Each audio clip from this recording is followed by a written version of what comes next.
Match শেষ হয়েছে 4 দিন আগে, কিন্তু আর্জেন্টিনাকে ঘিরে বিতর্ক যেন থামছেই না। হাতাহাতি ও অনলাইন পিটিশন নিয়ে এলাহি কাণ্ড। বিশ্বকাপ ফাইনালের হার কেবল একটি ট্রফি কেড়ে নেয়নি, সামাজিক যোগাযোগ মাধ্যমে জন্ম দিয়েছে অসংখ্য গুঞ্জন আর ষড়যন্ত্রের। আর সেই আবেগের ঝড়ে পানি ঢাললেন বিশ্বকাপজয়ী আর্জেন্টাইন কিংবদন্তি মারিও কেম্পেস। 1978 আসরের গোল্ডেন বুট ও গোল্ডেন বল জেতা ক্যাম্পেসের কণ্ঠে হতাশার ঢেকুর, কিন্তু তার চেয়েও বেশি বাস্তবতার আহ্বান। ভিডিও বার্তায় তিনি জানান, আর্জেন্টিনার জার্সি শুধু একটি পোশাক নয়, এটি কোটি মানুষের আবেগ। তাই একটি খারাপ ম্যাচের সঙ্গে ভিত্তিহীন অভিযোগকে মিলিয়ে ফেলা উচিত নয়। কেম্পেসের মতে স্পেনের বিপক্ষে ফাইনালে লিওনেল স্কালোনির দল নিজেদের সেরাটা খেলতে পারেনি, তবে ফুটবলে এমন দিন প্রায়ই আসে। ভালো মন্দ মিলিয়ে এই খেলার সৌন্দর্য।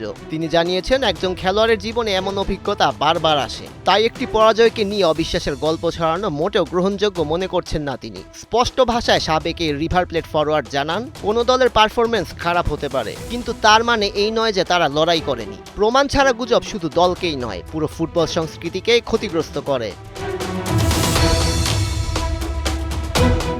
2022 সালের বিশ্ব চ্যাম্পিয়ন আর্জেন্টিনা এবার শিরোপা ধরে রাখতে পারেনি।